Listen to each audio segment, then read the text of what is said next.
Well, I've got an introduction as short as this one. Hello, I'm Florian. First of all, I got the last talk of this conference, and also kind of like there's conflict in the title, so I hope we'll get you to the party all right. First of all, I'm a little bit tired, and that's okay. I've done quite a few things in the Rust project. I reflected before giving this talk, why am I even qualified, or in the Rust environment. Particularly, I'm one of the co-founders of the community team back in 2015. That actually came out of a conflict situation because we figured out the Rust project was not well set up to deal with communities. So it was not all a happy event, but it worked out fine. Are there any people who worked in the community team here in the room? Give a clap.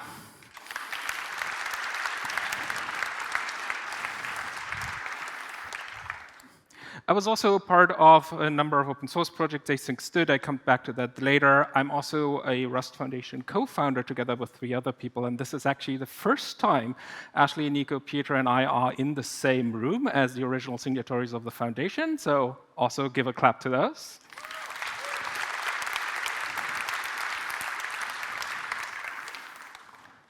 And I'm actually a Rubyist. I'm also a lot of X. I'm ex-RustFest. This is a RustFest brand conference, so this is still going on. There's also a message in there. When I moved over to Rust, actually together, Steve Klabnik got me. There were a lot of questions. What is Ruby doing now that the big figures are gone? Ruby's doing fine. I'm ex of the Rust project. I'm also ex-Rust Foundation. I don't hold any of these positions anymore, which comes with an interesting privilege, which is a lot of people ask me questions because now I'm actually also free of all of those policies, so I can speak freely, which is also a great responsibility because I've been saying this multiple times here. If you spend 10 years in an organization, if you absolutely want to give 30 minutes of, I'm just giving you the worst, I could do it, but no one wants to listen to that. And also, I wish I had answers. Lots of people have lots of questions currently, and I'm not claiming that I have the ultimate answers here. But I may have an ear and a few observations, and particularly about communities, organizations, relationship, conflict, and hope. When I was part of the foundation setup group, I set up a number of calls with friends of mine who were not in the Rust community that I knew from before, and asked them, like, hey, do you have any advice for me? What should I take care about? And one gave me this feedback. Rust has a very, very special culture. Make sure it doesn't get lost. And in 2020, the culture, this was a tweet on a response, on a statement that we made, particularly about Mozilla firing 250 people, a really hard event. A lot of friends lost their job. And the feedback here was, this is a good example how to handle and speak frankly about a tough situation. I'm super excited about RustLang's future. In 2023, we got this. I love Rust. Truly, but so much drama just drifts me back to Ruby. For those who are not in Ruby, Ruby famously had a website called rubydrama.com that counted the days since the last drama. So with my background, I read this tweet and was like, oh. And we obviously need to talk about the RustConf keynote situation. I blogged about this RustConf and speaker consent. What happened was that the Rust project had an opinion on a slot that was given away as a keynote speaker to someone, and had that opinion to the RustConf team. The RustConf team demoted that slot unilaterally without talking to the speaker. That's the question about speaker consent, because speakers are kind of in a position where they enter a relationship with a conference organizer. On a conference that's run by the Rust Foundation. No one believes that. And it caused harm. So there's Jean Haid's statement about this. I think Jean Haid had a very correct response to this by completely retreating out of this and repeating mine.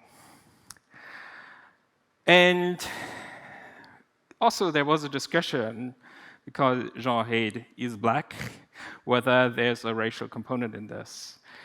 The problem is we have a problem with black representation in the Rust community, and whether we exclude marginalized people by accident or intent doesn't really matter. The other thing, and this is the major fuck up here, is this person is also an editor for the C standard, which would be a community we'd rather have good rapport with. So it was also an amount of community communication. An outcome of this was reading this blog post. I felt like this year's RustConf was defensive and maybe somewhat depressed. That's quite sad to read. I'd like to stop here. So let's just put a line under this. Does Rust have a problem? I think the answer is yes, but also it's also, and that's okay. So, because this is like the way where I would like to go off and talk a little bit like, how can we talk about these kind of things? One thing I hear a lot is, are we just going through growing pains? Like, should we just like let this run and just go for another 4 years, do all of this? Are we going through growing pains? The problem that I have with growing pains is Rust is no kid. Kids have growing pains. It's actually managed by adults and professionals. And I think this is how we should deal with that. It's also, we shouldn't overstate this. Everyone has their amount of capacity, but it's important that we are aware of this and that we engage on these terms. And my view on this is that the Rust Foundation and the project are currently not quite where they want to be, but exactly where they chose to. This is the follow-up on a number of conscious decisions that people have made that may have, in retrospect, been bad or not, and I don't really want to judge this, but it is important to understand, from my perspective, that this is a series of actions and not something that has just happened out of the blue. But where does that leave us as members of communities? And the problem here is there's always this talk about the Rust community, and my fundamental belief is the Rust community doesn't exist. There's communities. There's people that have talked about Rust in arts. There's people that have talked about Rust in cars that maybe some people in Rust in arts don't care about. Maybe they do, and things like that. So it's actually important to section that a little. And one thing that I've been engaging in a little bit is during the keynote that I gave with Steve in 2019 at RustConf, we talked about this so-called orbit model. It's like how if we model communities about something and people, if we want to go deeper, as something that orbits around your company or your project or something like this. And actually, in that time, in 2019, that Rust was mainly hosted at Mozilla, was well hidden within the project. The project was essentially the front for Mozilla. I was actually a liaison for legal and policy for some time, so it was actually also my job to make sure that important things would go there. And then companies would also be part of that. You can model companies or clusters of companies also as communities. Projects, obviously, there's Tokyo, there's Async and then you have, for example, the RustFest project, which nowadays is like not just the RustFest conference, which currently doesn't run, but also the RustFest project, which has multiple conferences on itself. You have the meetups and all of these things. And one thing that has happened over the last few years is that picture broke. And that's okay. Nowadays, we have actually a conscious duopole. We have the Rust project, and we have the Rust Foundation. We have the RustConf somewhere in the middle. Some people say it's under the Foundation, some people not. The brand belongs to the Foundation. We have Rust Global, which is probably closer to the Foundation. We have the members, of which some are closer to the Foundation than to the project. And all of these kind of things. Probably, if any of you starts drawing this picture, it will look completely different. But it is becoming messy. So if you put a person inside there, suddenly I have a relationship to, well, the company I own, the partners I deal with, because we do a lot of things in Rust. I have a relationship to the Rust project. I'm running a downstream to the Rust project. I am a member of the Rust Foundation. I'm also an ex-founder and an ex-director of the foundation. This all becomes very complex. And for some people, it might be very complex. For others, it might not. But Rust is all of that. So if we talk about Rust, as vague as the term is, it can both be seen as the compiler, the project, or in general, everyone in this room. It is vague, and it will never become sharper. The other thing is these environments don't exist by our choice. Like, the project has not made these environments happen. The environments happened, and then maybe the project took note. Everyone who's been in embedded kind of knows the complex way of embedded becomes part of Rust. Communities exist. That's it. There's not much more wisdom that I have around this. Also, they pop up as they want, and particularly, they can't be managed. I'm more than happy that the job of community manager is slowly going away again. I think that was a dead end. The idea that someone at a company or at a foundation could manage a community of currently estimated 2.2 million people. First of all, it's ambitious. Second, I don't want this person's job. If your job is managing 2.2 million people, generally people say effective managers are like good at like 6 or 7. There's a gap. And the other thing, the Rust project and the Rust Foundation are naturally losing influence. And this is just essentially because we used to talk to very small amounts of people, like estimated 0.6. And suddenly we're talking about 2.2. How do we deal with this? And that also means companies are becoming more important players. There's multiple companies here in the room that are about the size of 20 that are sponsoring here. That's more staff than, for example, the foundation has. But that's also OK. We need to appreciate this and figure this out. And I think this is the big part where the current conflicts are coming from. We're figuring this out.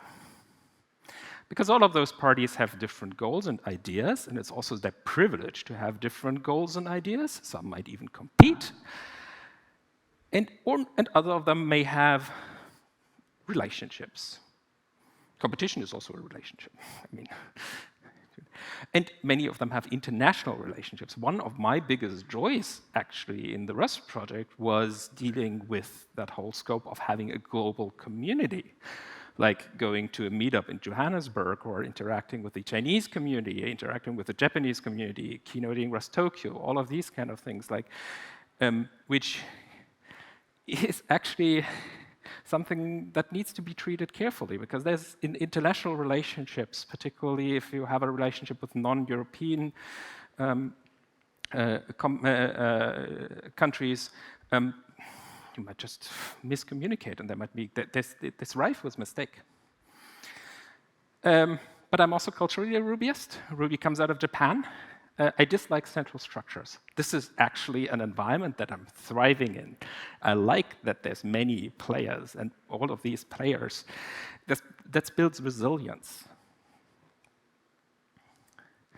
But the other thing is relationships are conflict.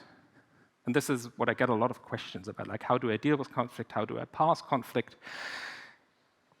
And my biggest opinion on this is, if it's not your conflict, don't get drawn into it.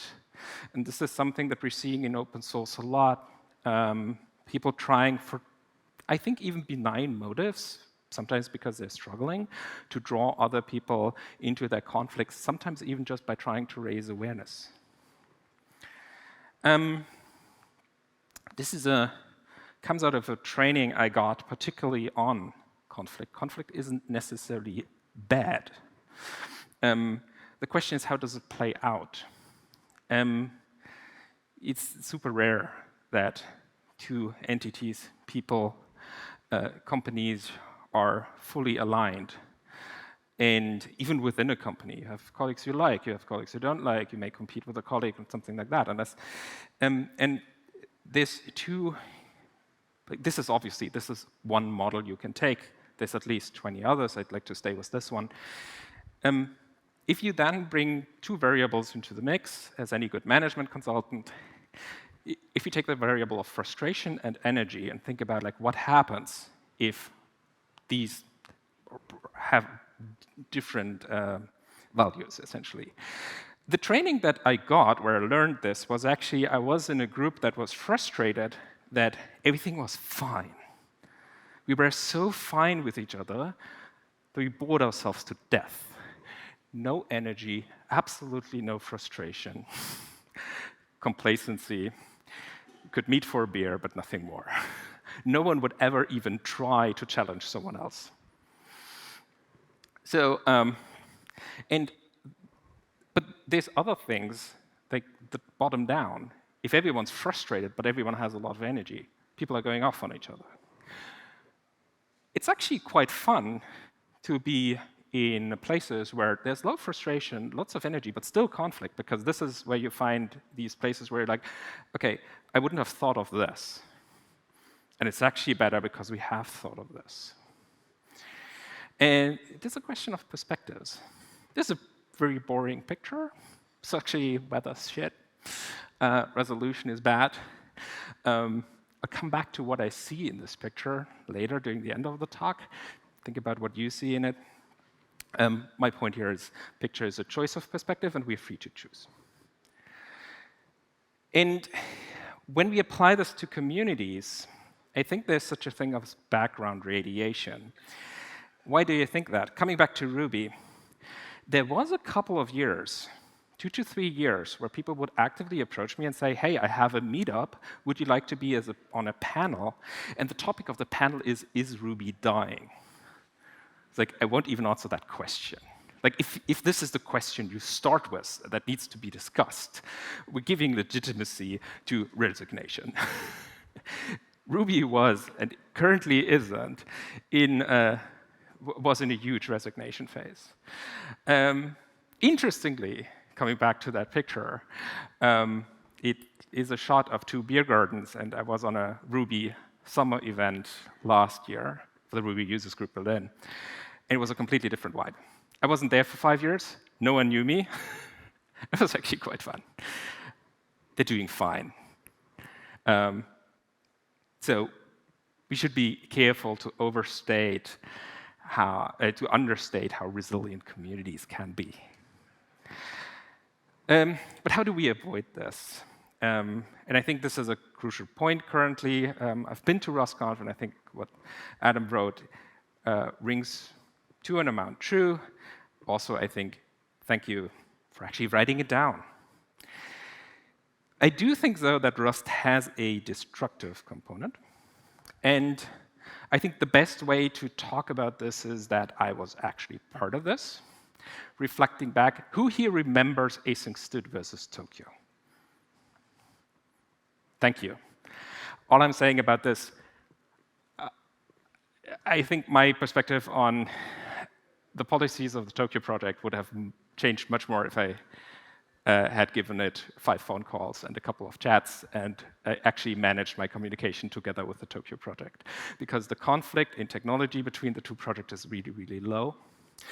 And I think it would have been better if I had communicated that together with Tokyo, and very fine with the project nowadays. Still, back then, there was this kind of error like, we need something new because Tokyo has their own policies. 5 years later, yes, they should have their own policies because they have their own project. I just didn't agree with the policies. That's why I wanted my own project. And that's both fair, but that should have been communicated to Tokyo exactly in that way so that they know where this is coming out of. Instead, we chose, OK, let's take a submarine here and surprise them with a release. So there's definitely a component on how we have caused this on our side. And coming back to that thing, Rust has a special culture. Should we respect that? Actually, don't think so. I think some cultural change is always good. Also, it gives new people the way to imprint their stamp on the community. And I think it would be good if we looked out more for, okay, where are these places where people are in these situations where they are more out in the destructive mode rather than collaborating. And taking a level up, I think we need to deal with frustration better. I'm frustrated about should always be fine as a statement. Very clearly, I'm frustrated about. Statement on me. But that also means for us as speakers, we need to accept that not all frustration can be resolved immediately. And I have an example for that where that worked quite well very early in the Rust project's time. There was a group of people that wanted to make Rust in gaming happen. And they were incredibly frustrated. You can still look it up on the forums. There were posts that were, yeah, hard. We set up a call with them. That was what the community team did a lot back then. We set up a call with them, and we figured out, can we actually serve that need? And we ended up as, the Rust project currently has no capacity to deal with that request. And that actually resolved the situation. But it resolved it amicably because we heard what they had to say. We figured out whether we can weave it in. And the answer, sadly, was no. But we gave them a reasoned answer on why we currently can't do that.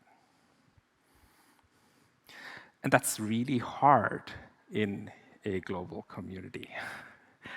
But it's worth it, and it does build trust. And trust is the part that keeps the frustration at bay. Because I can be frustrated about something every day, but if I know eventually it will be fixed, even if it's on 2 to 3 years or something. Also giving the people that do want to fix this frustration the privilege of choosing in which time frame, how, and all of these things I think is important. So we've solved memory management, let's solve frustration management. And let's trust people to get those things repaired and better. I'm very open about, like, I'm pretty sure, like, all of the things that I'm complaining about, you've seen the list of things that I've been doing. I've been part of this. It's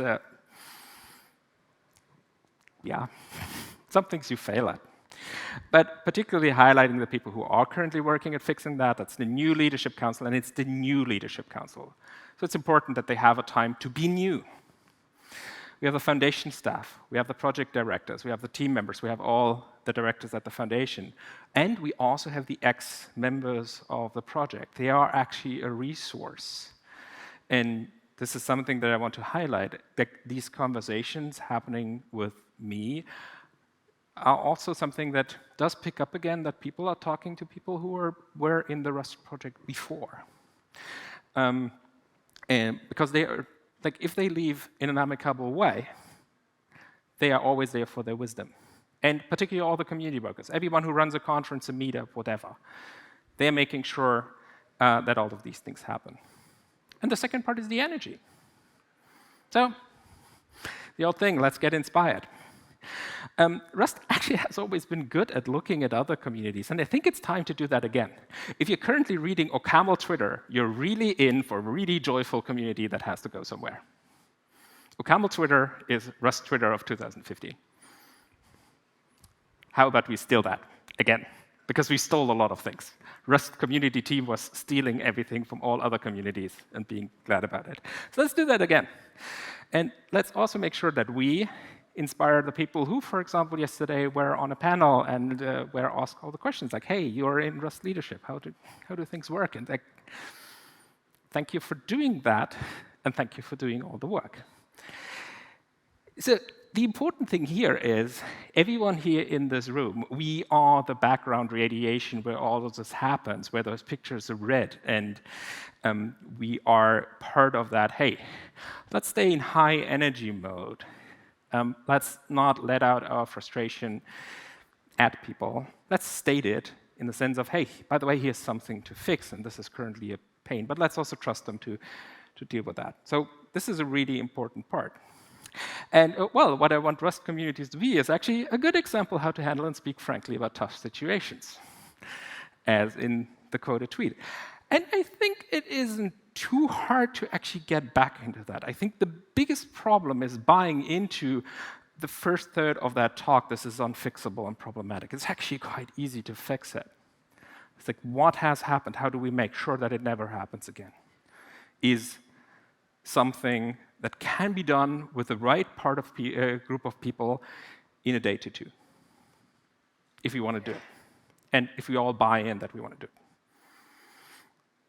So, and we have solved massively hard problems of all kinds, and we will do it again. We're currently talking about putting Rust on space probes, planes, cars, whatever, and we're like 7 years in. Seriously, so no one would have expected that. Like, everyone's also blown away by how much actually has happened in this time. So we are capable of doing this. So hope and excitement for the future. Still a little bit of a way to go, but as I said, there's a beer garden over there, and I heard there's a party right after this talk. And actually, like, if you want to have a conversation about this, I would like to encourage you to have it in that way. It's like, feel free to state what you currently need, but also, particularly for everyone who's implementing it, listen to them on how they want to solve it and boost them in solving it. And coming back to that thing about culture, let's take a step back and say, like, what should the culture of Rust 2023 be? If that's the topic for the party, I think we're going to have a great amount of fun. Thank you.